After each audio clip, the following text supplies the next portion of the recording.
आप सभी का बहुत बहुत स्वागत है मेरे इस YouTube चैनल में। छत्तीसगढ़ सामान्य अध्ययन से संबंधित 10 प्रश्नों पर रोज हम लोग डिस्कशन करते हैं, जो कि CGPSC और CG व्यापम की परीक्षाओं के लिए बहुत ज़्यादा इंपॉर्टेंट हो सकता है।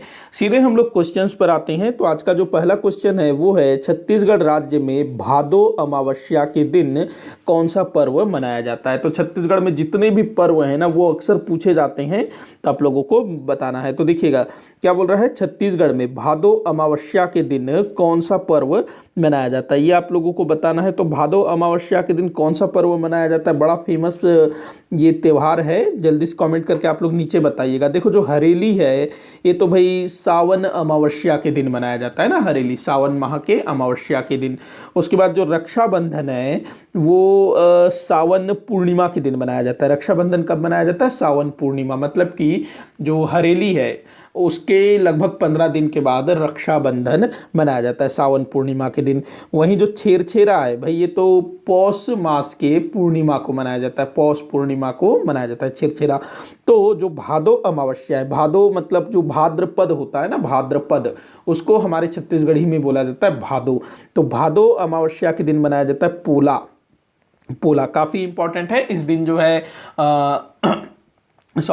जो मिट्टी की बैल वगैरह बनाया जाता है और उसकी पूजा की जाती है। मतलब कृषकों का पर्व है। जब खेत में अनाज का अंकुरण होता है ना, तो उसके बाद इसको मनाया जाता है। तो बैल को सम्मानित करने के लिए, बैल को पूजा वगैरह करने के लिए बैल की मूर्ति बनाई जाती है, उसको पूजा किया जाता है, नए वस्त्र धारण किए जाते हैं। तो ये पोला है, इसको बस्तर क्षेत्र में नवाखानी के रूप में भी जाना जाता है। तो पोला भादो अमावस्या को मनाते हैं। अगला क्वेश्चन है, दरभा तहसील किस जिले में है। देखो इस तरह के क्वेश्चन भी पूछ लिए जाते हैं। अब जो दरभा तहसील है ये थोड़ा सा खबरों में रहता है, और खबरों में क्यों रहता है, नक्सलवाद घटनाओं के कारण। हालांकि अभी तो ठीक ठाक है, लेकिन कुछ वर्ष पहले, लगभग मेरे ख्याल से 2013 में है शायद, यहाँ पर कांग्रेस के नेताओं के ऊपर नक्सलवादियों ने अटैक किया था, जिसमें कांग्रेस के एक बड़े लीडर महेंद्र कर्मा जी वो यहाँ पर मारे गए थे।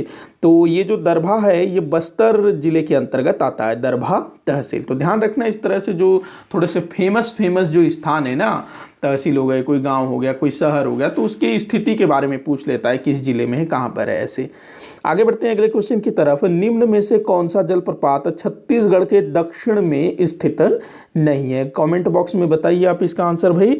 तो सारे जो है ना धारा वाले हैं, चित्रधारा, सात धारा, कांगेर धारा, अमृत धारा। तो बताइए इनमें से कौन सा जलप्रपात दक्षिण छत्तीसगढ़ में नहीं है, दक्षिण छत्तीसगढ़ में स्थित नहीं है। मतलब कि 3 जो हैं दक्षिण छत्तीसगढ़ में। दक्षिण छत्तीसगढ़ मतलब कौन सा स्थान, बस्तर संभाग ना, दक्षिण छत्तीसगढ़। तो यहाँ से जो चित्रधारा है ये तो भाई दक्षिण छत्तीसगढ़ में है। बस्तर में सात धारा भी है, कांगेर धारा भी है। ये तीनों जो है आपके बस्तर क्षेत्र में है, मतलब कि दक्षिण छत्तीसगढ़ में है ये तीनों। लेकिन जो अमृत धारा है ये कहाँ पर है भाई, अमृत धारा ये हसदो नदी में, जो हसदेव नदी है ना, जो महानदी की सहायक नदी है। अब हसदो नदी कहाँ से निकलती है, कोरिया जिले से निकलती है ना। आप लोग बताइएगा, उद्गम स्थल बताइएगा हसदेव नदी का।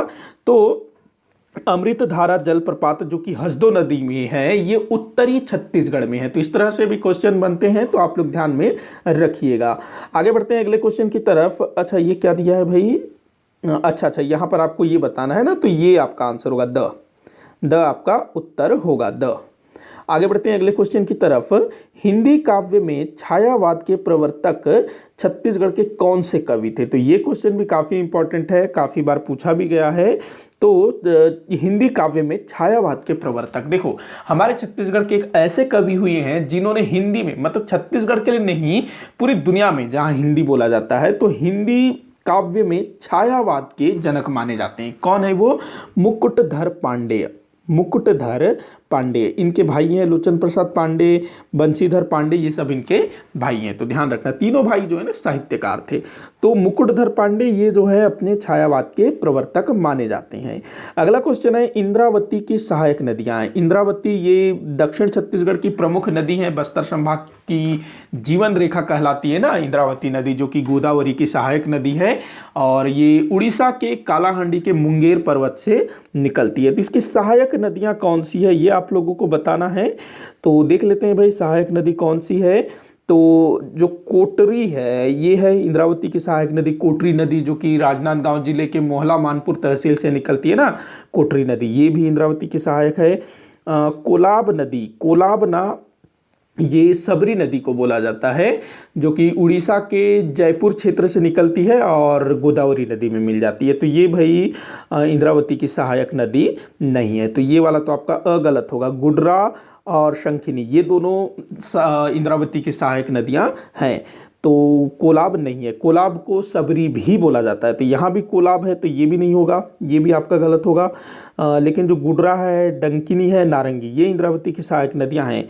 यहाँ पर हम लोग देखते हैं कोटरी है, गुडरा भी है, नारंगी भी है, बोर्डिंग, बोर्डिंग केशकाल पहाड़ियों से निकलती है और ये भी इंद्रावती की सहायक नदी है। तो यही आपका आंसर होगा, क्योंकि यहाँ चारों जो है इंद्रावती की सहायक नदियाँ हैं। वहीं द में ये सबरी, सबरी दिया हुआ है जो कि गोदावरी की सहायक नदी है।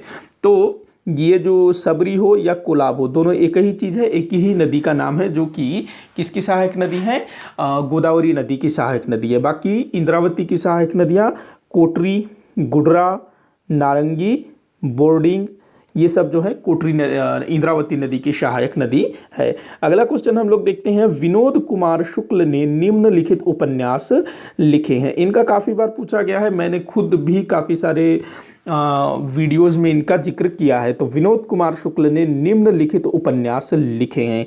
कौन कौन से उपन्यास लिखा है भाई विनोद कुमार शुक्ल जी ने? तो नौकर की कमीज ये काफ़ी फेमस है इनका, दीवार में एक खिड़की ये भी है, खिलेगा तो देखेंगे ये भी इनकी एक उपन्यास है। लेकिन जो झाड़ी है ना, ये जो झाड़ी है ये श्रीकांत वर्मा, जो बिलासपुर से आते हैं श्रीकांत वर्मा, उनकी रचना है झाड़ी, श्रीकांत वर्मा। बाकी सब जो है विनोद कुमार शुक्ल जी की रचना है। तो यहाँ पर आपको ये बताना है ना, तो 1 3 4, 1 3 4 आपका आंसर होगा, 1 3 4। आगे बढ़ते हैं अगले क्वेश्चन की तरफ। बनास और गोपद किसकी सहायक नदी है? बनास और गोपद। तो देखो बनास और गोपद, जल्दी से आप लोग नीचे कमेंट बॉक्स में इसका आंसर दे सकते हैं।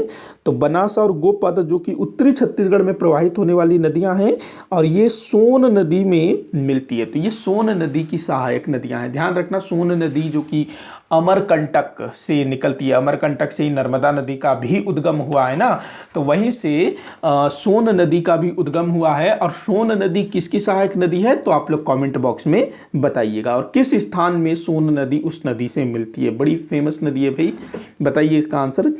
आगे बढ़ते हैं अगले क्वेश्चन की तरफ। राज्य में किस जनजाति का संकेंद्रण सर्वाधिक है? बड़ा ही आसान क्वेश्चन है। तो पूछ रहा है कि हमारे छत्तीसगढ़ राज्य में किस जनजाति का संकेंद्रण सर्वाधिक है, मतलब कि कौन सी जनजाति सबसे अधिक हमारे छत्तीसगढ़ में निवास करती है? तो वो है गोंड जनजाति, सबसे अधिक जनसंख्या में निवास करती है। जितने भी जनजाति जनसंख्या है उनमें से लगभग 56% गोंड हैं। आगे बढ़ते हैं अगले क्वेश्चन की तरफ। तो अगला क्वेश्चन है, कौन सी जनजाति दक्षिणी छत्तीसगढ़ में निवास करती है? तो कौन सी जनजाति दक्षिण छत्तीसगढ़ में निवास करती है भाई? तो देखो कोरवा तो उत्तर में है, कोरकू भी उत्तर में है, खैरवार भी उत्तर में, लेकिन जो परजा जनजाति है ये दक्षिण क्षेत्र में निवास करती है। परजा जनजाति मतलब कि बस्तर वाले क्षेत्र में। आगे बढ़ते हैं, इस वीडियो के आखिरी क्वेश्चन को देखते हैं।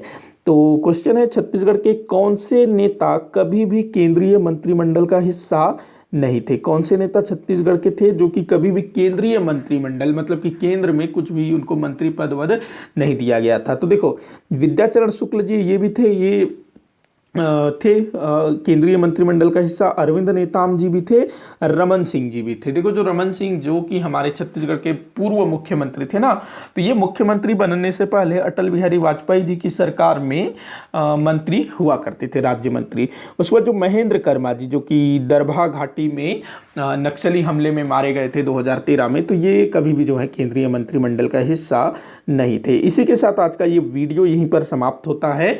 आप लोग मुझे कमेंट के माध्यम से बताइएगा कि आपसे कितने क्वेश्चन सॉल्व हुए। किसी भी क्वेश्चन में कोई भी डाउट हो तो भी जरूर बताइएगा। वीडियो को आखिर तक देखने के लिए बहुत बहुत धन्यवाद।